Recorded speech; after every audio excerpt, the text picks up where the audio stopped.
Esse é o segundo vídeo da nossa minissérie sobre a ansiedade. E se você não viu o vídeo anterior, eu recomendo que você assista, porque senão você vai se perder, tá bom? Hoje eu quero falar com vocês sobre os sintomas fisiológicos da ansiedade. Gente, essa é a parte mais importante pra mim, para libertar uma pessoa da armadilha, deste looping que a própria ansiedade vai trazendo na vida e que, como eu expliquei no vídeo anterior, isso vai se alastrando na vida da pessoa.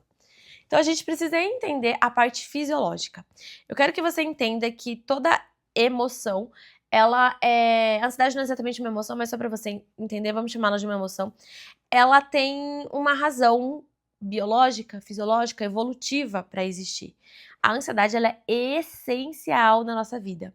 O problema é que hoje em dia a gente tem ativado elas com coisas que não necessariamente vão nos proteger na nossa vida. Você já vai entender isso melhor.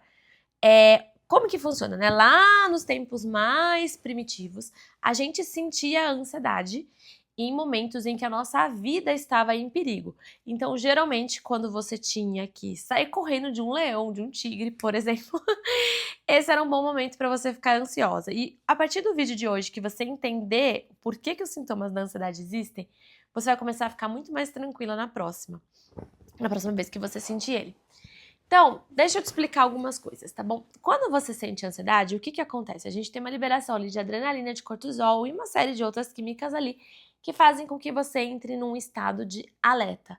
Esse estado de alerta é um estado de sobrevivência. Ao invés de você estar relaxada, tranquilona, que o tigre vai chegar e vai te atacar viva, você fica com o ouvido mais esperto, com a visão mais acurada, mais nesse estado de prontidão. Você vai dormir e não vai dormir direito. Você vai dormir e vai ficar acordando. Por quê? Porque tem um tigre rondando a tua volta e a tua vida corre perigo. Então você vai ter um sono leve. Esse é o estado lá atrás da ansiedade. Você vai ter um sono leve, você vai ficar muito atenta. O teu cérebro vai ficar no que a gente chama de hipervigilância, esperando o pior. Cada barulhinho ali na mata você vai escutar, porque pode ser um bicho para vir te atacar. Então, aquele estado de relaxamento, de quem está muito tranquila, não vai mais acontecer. Olha como isso foi fundamental para nossa sobrevivência e ainda é em algumas situações hoje em dia, tudo bem? Então, quais são os sintomas, tá? A gente também tem uma tensão muscular. Sabe por que a gente trava aqui, gente, na ansiedade? Porque isso aqui, ó, se a gente for atacado aqui por um bicho, a gente morre na hora. Então a gente tem um instinto de proteger aqui, ó, o nosso ombro, nosso pescoço, né, com o ombro, se a gente estiver ansioso. Além disso, a gente precisa de uma rigidez muscular mesmo, para a gente poder sair correndo para fugir do bicho ou para a gente brigar com esse bicho. Então não dá para você ter músculos relaxados e tá lá tranquilona, largadona, não dá, entendeu? O estado de ansiedade, ele é esse estado de tensão, tensão mental, emocional e muscular. Então, por isso que a gente fica com muita dor se a gente fica muito em estado de tensão, de estresse, de ansiedade. Mas é isso que vai fazer com que você dispare rápido. A adrenalina tá ali correndo, é ela que vai fazer. O bicho apareceu, você mete o pé e sai correndo, você não vai ficar avaliando. Poxa, será que eu vou? Será que é perigoso? Aí o bicho já te atacou e já era. Então, a ansiedade ela é feita para te deixar muito preparada para isso. Por que o coração bate rápido na ansiedade? Pensa, se a gente precisa que os seus músculos estejam preparadíssimos nesse tono para você brigar ou sair correndo, para que esse fluxo de sangue corra rápido, a gente precisa que o coração bombardeie, ele vai bater rapidão mesmo. Isso é fundamental, vem aquela descarga de adrenalina e o coração pá, pá, pá, pá, pá, parece que vai pular para fora. É isso que você tem que sentir se você for sair correndo. Tem como você fazer um exercício aeróbico, uma corrida com o coração batendo devagar? Não, batimento cardíaco vai lá para cima. É assim que o sangue bombeia, é assim que você consegue fazer movimentos rápidos. Então, olha como a natureza ela é incrível. Isso é a ansiedade. Tudo bem, minha gente? Tá fazendo sentido? Respiração, né? A respiração, quem já teve uma crise de ansiedade sabe. Ela vai ficando assim, né? Mas é porque essa respiração curtinha é a respiração que a gente precisa pro sangue bombear rápido. Então, não tem como você fazer um esporte, por exemplo, uma corrida, respirando assim. É uma respiração curta, ela é rápida e curtinha, no ritmo desse coração, batendo rapidinho, sangue fazendo assim, ó, pra chegar rapidinho nos músculos. todo esse processo que a gente sente, a hora que você tá numa crise de ansiedade na tua casa e não tem nenhum tigre, né, que é isso que acontece, você tá lá no teu trabalho, não tem tigre nenhum, embora às vezes a gente pense, né, que nosso chefe, alguém assim, é como se fosse um tigre, já já a gente vai conversar sobre isso. Mas todo este processo, ele tem essa base fisiológica, então a gente precisa que o coração esteja batendo muito rápido. E isso tudo faz com que muitas vezes a gente também tenha outros sintomas, como tremedeira. Tudo bem? Tá fazendo sentido? E o raciocínio, né, gente? Ele fica muito acelerado, ele fica muito rápido, ele vai pegando qualquer nuance e uma sensação de angústia. Faz muito parte da ansiedade essa sensação de perigo iminente. E é por isso que muitas vezes a gente, eu vou gravar um vídeo falando sobre a questão do pânico, né? O pânico ele começa a se configurar quando essa ansiedade, o pânico não, desculpa, sobre a sensação de que você vai morrer, né? Muitas pessoas, quando elas entram em crise de ansiedade, elas começam a ter uma sensação iminente de morte, e é muito comum que procure hospital, porque acha que tá tendo uma parada cardíaca, algum infarto, alguma coisa. Por quê? Porque o coração batendo rápido assusta, vem uma interpretação de por que meu coração tá batendo tão rápido assim, não é normal ele bater assim, certo? Mas a própria ansiedade, ela vem com uma sensação de angústia. Porque se ela viesse com uma sensação de bem-estar, você ficava lá, paradona, felizona, curtindo a tua ansiedade. Então, assim, ela vem com uma sensação de angústia para fazer com que você se mova, saia dali, vá atrás, enfim, de se abrigar, de sair correndo. Faz parte. Qual que é o grande problema? Hoje em dia, geralmente, os nossos perigos, as nossas sobrevivências são muito mais sociais, morais, do que realmente de vida. Pode acontecer de você estar no meio da rua e ter que sair correndo de alguém. E aí a ansiedade vai ser super útil. Se for uma coisa que você realmente tem que meter o pé e sair correndo, ela vai ser muito útil. Mas hoje em dia, no mecanismo que a gente sobrevive, que não é no meio da selva, a maior parte da ansiedade que a gente sente, ela é mais social. Por exemplo, quando você vai apresentar um trabalho, uma apresentação do seu trabalho, na sua faculdade, na sua escola, e você tem muito medo de mandar mal e tirar notas ruins, e isso acabar com o seu futuro. Tem um pensamento catastrófico nesse sentido. Ou das pessoas rirem de você e você passar muita vergonha e ser isolada socialmente. Isso é um perigo de isolamento social. Então, a ansiedade que a gente tem hoje em dia é quando a gente tem medo de rejeição. Você tem medo de ter uma conversa difícil com alguém que você gosta, porque você tem medo do que aquela pessoa vai pensar, de como ela vai lidar com aquela conversa. São todos perigos mais emocionais e sociais. E aí, se a gente for parar para pensar, quando ela entra nesse estado mais alto, não faz muito sentido. Você vai sentar para fazer uma prova e você tá com o coração pulando, a mão tremenda, a perna tremenda, uma vontade de sair correndo, uma sensação de perigo de que você vai dar tudo errado, com aquela catastrofização, esses pensamentos em alerta de, meu Deus, alguma coisa muito ruim vai acontecer. É próprio da ansiedade que ativou desse estado de alerta vir esses pensamentos. Só que você tá o quê? Diante de uma prova. Em que isso te ajuda? Te ajuda a te dar um branco enorme na tua cabeça e você nem conseguir pensar na prova. Inclusive um dos sintomas, tá, gente, fisiológicos também da ansiedade, é aumentar a nossa impulsividade para você agir e diminui a nossa capacidade de raciocínio. É como se fosse mesmo menos oxigênio ali pro nosso cérebro, nesse sentido mais cognitivo de avaliar a situação. Então a gente fica com a visão meio nevoada, meio uma nuvem cinza assim em volta. A sua capacidade lógica, ela é perdida na ansiedade. Porque na verdade a gente tem que ser impulsivo e agir. Não é o momento de ficar analisando, será que é melhor eu sair pela direita? Será que é melhor eu sair pela esquerda? Será que é melhor eu sair ou eu ficar? É o momento de você ter uma atitude muito rápida e mandar ver. Então o raciocínio, ele é prejudicado na ansiedade. Por isso que depois, quando ela baixa, a gente geralmente tem essa sensação de, agora eu tô conseguindo enxergar com clareza. Agora eu vejo que, nossa, não tinha nada a ver, não era bem assim. Eu não conseguia na hora enxergar. Porque faz parte, essa névoa mental, ela faz parte do sintoma. O seu sistema desliga algumas partes para ligar outras partes. Então, ele desliga um pouco desse raciocínio para ligar essa impulsividade e essa ação mais física. Tudo bem? Então, fica tudo muito instintivo e menos lógico. É normal, é assim que funciona. Só que aí você está diante de uma prova e o que acontece? Você perde o raciocínio. E aí, na hora que você perde o raciocínio, somando com o que a gente conversou no vídeo anterior, essa ansiedade começa a aumentar ainda mais, porque você começa a ficar nervosa de, meu Deus, eu não tô conseguindo pensar, tá me dando branco, tá batendo uma ansiedade, meu coração tá batendo muito rápido. A própria interpretação que a gente vai tendo diante de tudo aquilo vai piorando o estado de alerta. Quando você vê, você perde uma prova, você trava numa apresentação, ou você começa a gaguejar, os seus músculos não respondem direito, você começa a ficar vermelha porque é muito sangue. Lembra que é físico? Não era pra gente estar sentindo ansiedade, uma coisa que você tá ali parada enfrentando o perigo de uma plateia. Era pra ser uma coisa que você vai lutar com o tigre ou sair correndo, não uma coisa que você fica ali parado. Então, o problema é que a nossa história de evolução é muito recente, né? Onde tudo isso mudou e os nossos perigos viraram mais sociais, né? Mais de isolamento, de rejeição, de passar vergonha, de não ter sucesso, né? De não alcançar ali o nosso potencial. Esses perigos, eles são muito recentes e a nossa história evolutiva, fisiológica, não vai acompanhar isso. É tudo muito recente. A biologia vai demorar muito tempo para chegar nisso. Então, a gente tem disparado reações de ansiedade com coisas que nós consideramos perigosas hoje em dia. Então, o meu cérebro vê aquela situação, ele entende, é perigoso eu ir mal nessa apresentação, porque isso vai ter um prejuízo financeiro para mim se eu perder o meu emprego, um prejuízo emocional para mim se pensarem mal de mim, um prejuízo, enfim. São perigos, só que não são perigos físicos.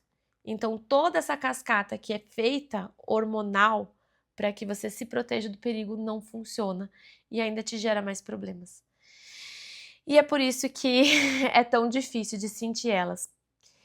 O que esse vídeo e essa explicação te ajuda demais? Eu quero que na próxima vez que você sentir esses sintomas todos, que você consiga dizer, são sintomas de uma ansiedade. Por que meu coração tá batendo mais rápido?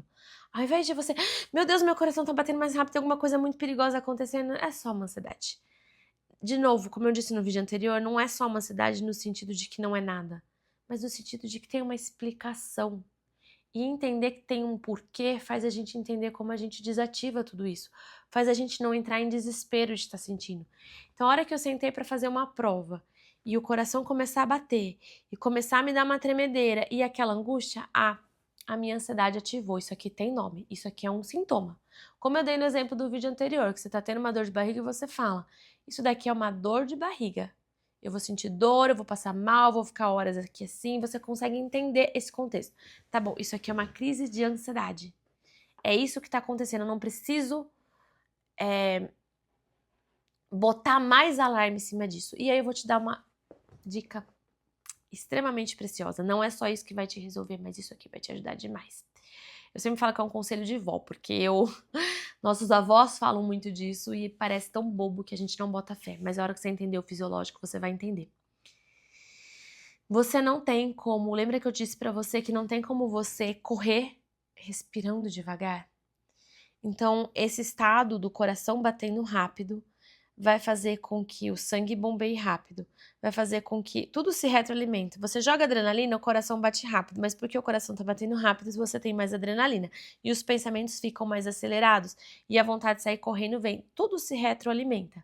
Se você conseguir controlar um desses fatores pro oposto, você começa a desinverter todo o jogo. E tem uma coisa que você consegue controlar, que é a tua respiração. Quando a gente entra no estágio de ansiedade, geralmente a gente entra, talvez você já tenha sentido isso, o que a gente chama de hiperventilação. Aquela respiração começa a ficar tão curtinha, tão curtinha, tão curtinha, que chega um momento que você não consegue mais puxar o ar. E aí, essa própria hiperventilação vai dando uma sensação de que o ar não tá entrando. Preciso te explicar, não é que o ar não entra, o ar não está sendo solto. A dificuldade que a gente tem nesse estado, que é para ter uma respiração bem curtinha para sair correndo, é o soltar o ar. É gás carbônico demais que se acumula na nossa corrente sanguínea, e não oxigênio de menos. Essa sensação que talvez você já tenha sentido de que parece que vai faltar o ar, que você está sendo sufocada e que você não consegue respirar, é gás carbônico demais e não oxigênio de menos. Preciso te explicar tudo isso. O que você vai fazer na próxima vez que você tiver uma crise? Você vai concentrar a tua atenção na tua respiração. E isso não é nada bobo. Isso é a coisa mais saudável que você pode fazer. Eu vou te explicar o porquê agora. Quando você conseguir normalizar a tua respiração, fazer com que ela fique um pouco mais lenta do que ela tá, você natural, um pouquinho que você tenta respirar, mesmo que ainda esteja meio curta, você não vai conseguir fazer um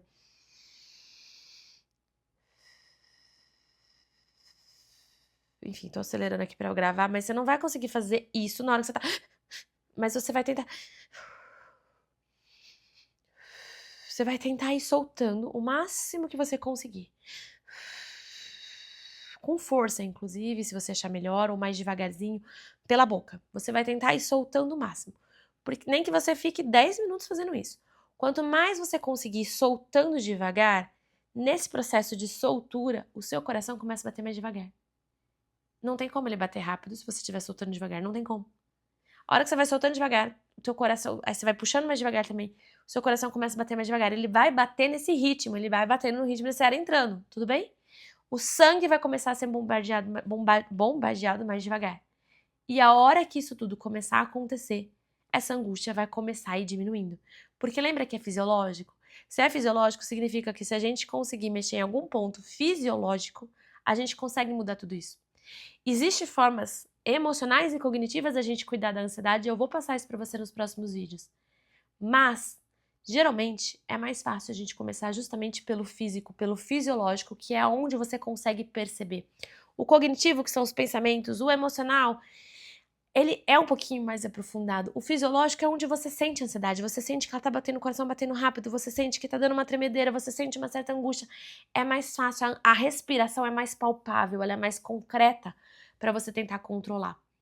Então, o que você precisa fazer na próxima vez é tentar soltar o ar mais devagar e aí, consequentemente, tentar ir puxando o ar mais devagar, sem a comparação, a obrigação de fazer uma respiração zen, porque é difícil. Você vai ver que se você tiver com essa respiração muito curtinha, o seu tórax ele vai puxar sozinho. Mas se você vai intencionalmente tentando cada vez mais demorar um pouquinho mais nessa soltura e tentando cada vez mais demorar um pouquinho mais nessa puxada, ele vai relaxando. Entenda, o seu tórax ele é um músculo, ele dá uma travada ali. A hora que você vai fazendo essa soltura, ele vai soltando e a capacidade dele de expandir mais vai voltando. Agora ele ficou travadinho, igual um músculo enrijecido, fazendo um movimento repetitivo. Ele deu uma travadinha e ele fica assim, puxando esse ar curtinho e soltando curtinho. Vai soltando mais devagar, que esse músculo vai relaxando e ele vai devagar expandindo de novo e devagarzinho você vai sentindo que você tá cada vez mais conseguindo puxar por mais tempo e soltar por mais tempo. Quando você conseguir expandir essa respiração, você vai sair da crise. Você vai sair da crise. Não tem como você ficar na crise na hora que sua respiração ficar mais lenta. Vai por mim, não tem como. Por quê? Porque é fisiológico. Por isso que eu gosto de que você entenda toda a explicação. A hora que o coração começar a bater mais devagar, e ele vai bater mais devagar se você estiver respirando mais devagar, a crise vai sair. Você talvez fique com um estado de ansiedade residual que a gente precisa trabalhar o cognitivo, o emocional, como a gente estava falando. Mas essa crise toda vai parar. Stacy, é muito difícil para mim controlar a minha respiração. Algumas pessoas, inclusive, têm uma dificuldade até de entrar em contato com ela. O que você precisa? Começar a treinar a respiração profunda em outros momentos do seu dia. Não deixe para tentar fazer uma respiração mais prolongada só na hora da crise. Porque para algumas pessoas isso vai ser bem difícil. Primeiro que você não vai conseguir fazer, você vai começar a falar não tá dando certo, aí você não vai confiar no processo, o negócio vira... Segundo, você não tem a memória, então você não sabe direito. Se já é difícil fazer uma coisa que a gente não sabe, no momento de ansiedade, mais ainda. Então você não tem a memória física ali da sensação de como é que faz, de como é que procede. Então embanana tudo. O que você precisa fazer? Sua tarefinha. Todos os dias, em um momento que você esteja relaxado. Então, por exemplo, antes de dormir, a hora que acordar. Faça 5 minutos de respiração profunda.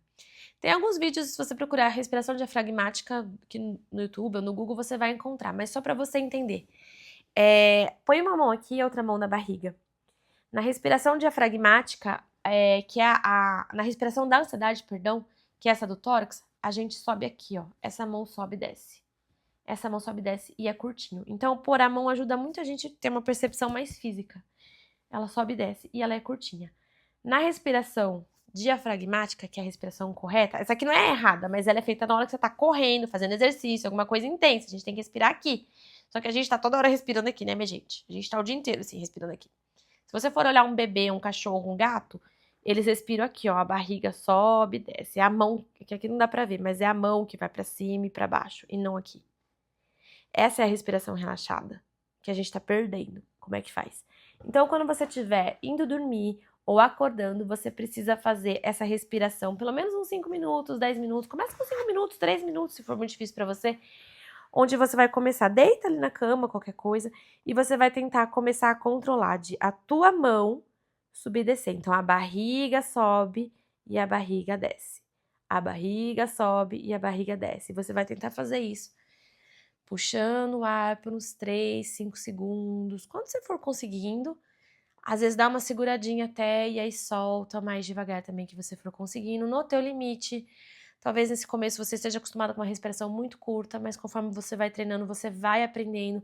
Talvez no começo você fique confuso e faça assim, mas conforme você for prestando atenção, você vai conseguir aprendendo a fazer a respiração diafragmática. Quanto mais você se aproximar dela e tiver isso como uma facilidade, é um treino mesmo que você já está acostumado a fazer, que você já entendeu como é que acessa isso, na hora que você tiver uma crise e você respirar dessa forma, você vai sair da crise. Você vai. Vai te sobrar para tratar o gatilho dessa crise. Quais são os pensamentos que estão gerando, né? Por que você fica com tanto medo de fazer uma prova? Por que isso está tão perigoso para você? Né? Vai te tratar esse emocional, vai sobrar essa parte. Mas a crise, você para de ser pega por ela. Você pode até entrar numa crise de hiperventilação, você pode até entrar numa crise de hiperventilar, de pânico, mas você vai conseguir sair dela. E quanto mais vezes você começar a sair dela, mais sensação de confiança você tem de que você tá sabendo como manejar, e aí menos medo você tem dela, como eu te expliquei no vídeo anterior. Quanto menos medo você começa a ter, menos vezes você começa a ter essa crise, porque lembra que eu expliquei que um grande problema que acontece é que como a gente não sabe o que fazer, a gente não sabe o que é nada disso, daí a importância de entender o fisiológico, a gente não sabe o que é nada disso, a gente não sabe o que fazer com isso, a gente se assusta com isso e a gente fica com medo de sentir isso de novo, porque a gente não sabe fazer isso daí parar. Então, cada vez mais a gente fica com mais medo e a gente ativa mais a quantidade de crises que a gente tem. A partir do momento que você conseguir cessar essa crise, concentrando na tua respiração, você vai perceber que esse medo de sentir ela vai diminuindo. Quando ela acontecer, você percebe que isso não te esmaga mais, que isso vai passando. E aí é tratar as raízes, lógico, porque senão você vai ter várias mini ativadas constantes, né? Então a gente também tem que tratar a raiz do que está gerando tudo isso, e aí eu vou tentar dividir isso com vocês um pouco nos próximos vídeos. Deixa aqui embaixo se esse vídeo te ajudou, se ele trouxe algum tipo de alívio, de entendimento para você. Deixa para mim o que foi que mais fez sentido, o que mais assim te libertou na hora que você ouviu, ou não, Stacy, eu não tô entendendo, eu ainda tô com algumas dúvidas. Manda aqui para mim, aproveita que eu ainda tô gravando essa série, e aí eu vou orientando já nos próximos vídeos. Um grande beijo e até a próxima.